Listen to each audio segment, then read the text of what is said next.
Hey, welcome to Sue Rogers Unedited. I am Sue Rogers. Have you been hearing a lot about well, clearly I've talked about it, alcohol-free movement, or people of the younger generations drinking less alcohol? Now, I did Sober October, and I actually went for almost, I think, a full 6 weeks. So it wasn't just October. I went up until mid-November with it, just because I was feeling great and wanted to keep going. And then since November, I've had some occasional wine here and there. Red wine is my thing, you guys. I drink Pinot Noir, if anyone's wondering. That's what I'll have, like a glass at night, and not even every night. That's just where I'm at in my journey.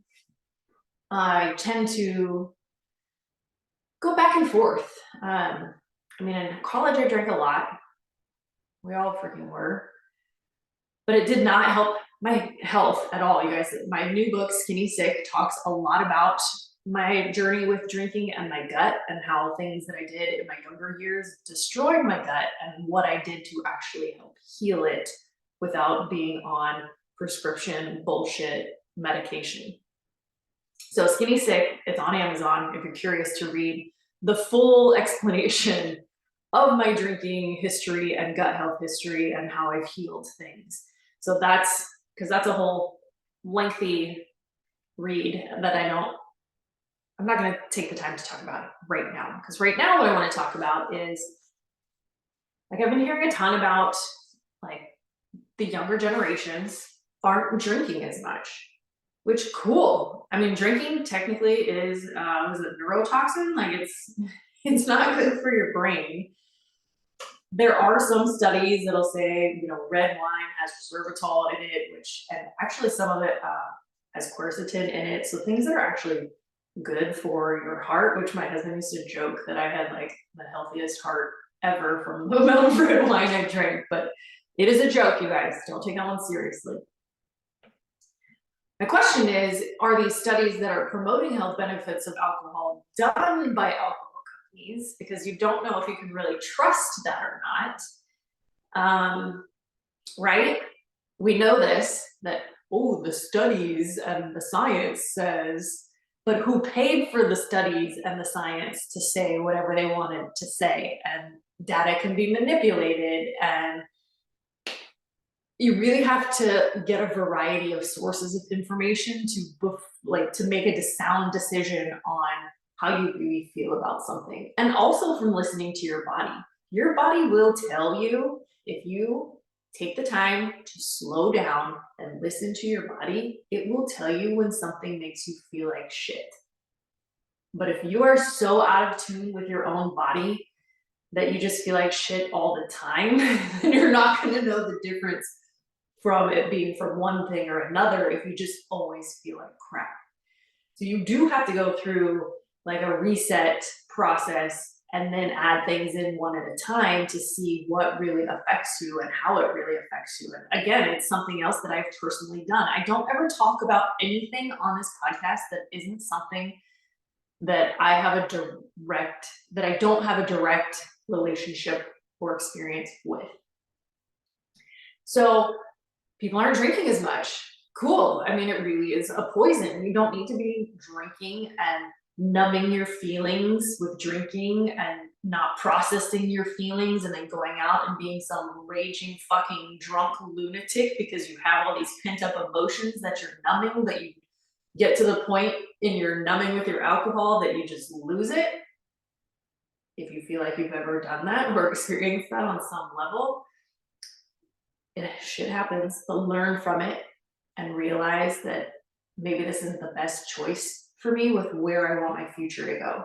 If you're cool with that being your cycle in life and knowing that leads to potentially not the highest quality of life that you're designed to live, I mean, what are you going to do? But if in your gut you're thinking, that behavior isn't going to get me to where I really want to be in life, so maybe I'm going to start making adjustments. So the thing that I was looking into, because I thought, okay, this is fascinating. People aren't drinking, But then I started thinking of the younger generation people that I know, because you guys, I'm not technically a millennial. I'm not full on, I feel like I'm closer to Generation X than fucking millennials. I was born in 81, so I'm in that, like, what they call the uh the Oregon Trail generation. There's like a funny name, I think DuckTales is the new way that they refer to the DuckTales generation. But there's a little gap in between Generation X and millennials that I way more fall into than either one of those. So they're saying millennials. So potentially my age and younger age group are drinking less. So I started thinking, all right, well, who do I know that's really in that millennial age group that I see and follow on social media? And I started thinking, this no drinking thing or drinking less might be true, but that younger generation smokes a lot of fucking weed and do a lot of edibles. No judgment. This is purely an observation, okay? Purely an observation. Now, granted, I mean, if you're just eating an edible, what does that do to your digestive system? You're not smoking it, so it's not going into your lungs. Technically, it's a plant, but if you're eating an edible, what kind of ingredients are in that edible? There's probably a bunch of fucking bullshit sugar and maybe some dyes and fake flavor and garbage and other stuff that's not good for your gut. Whereas alcohol, is just freaking poisoning your liver and killing your brain. I don't know which is the lesser of two evils, but my point is, okay, my other observation before my point. My other observation, it was that the millennial age bracket doesn't seem any happier. So it's not like they're not drinking because they have less anxiety or less mental health issues, or they're generally happier people than the older generations. They're not. In general, I mean, in general, this is a generalization. That generation, they're not any happier than any other generation from what I've seen. Yeah, I could be proven wrong. I could be totally fucking wrong right now, okay? This is just from my own observations in the world, from what I'm seeing. So when I started thinking, well, okay, they're not really any happier than the generations that do drink. So they didn't just stop drinking and not replace the mind-numbing habit with nothing. They're smoking weed, because I've looked it up too. The younger generations don't feel like weed is as harmful as alcohol.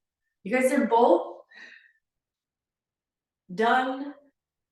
If they're both done in excess, they're both bad for you. If they are both done in excess, they are both bad for you. So nobody's doing any fucking better than anybody else. That's my point. One group is still just boozing, the other one's using weed. All groups are still self-medicating and numbing with a substance.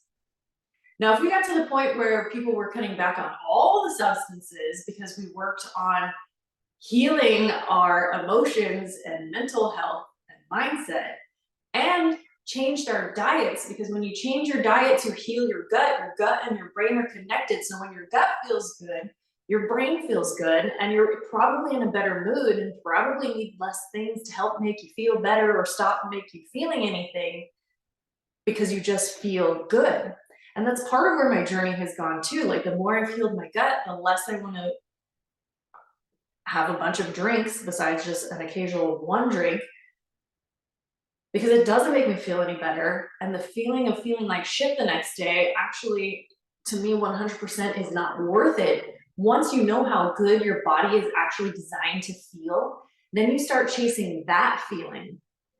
And I mean, come on, like, why would you not want to chase the feeling of always feeling good instead of going after the things that just make you feel numb and block you from really being the full potential you that's being numbed? some just questions I had.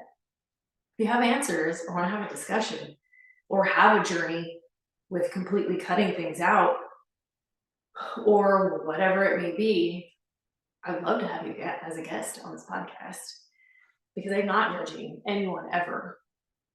Judge lest ye be judged. Judge me if you want to, because I have issues too. I am not perfect. I just like asking questions and trying to understand just different perspectives and, trying to make sense out of as many things that don't make sense as possible.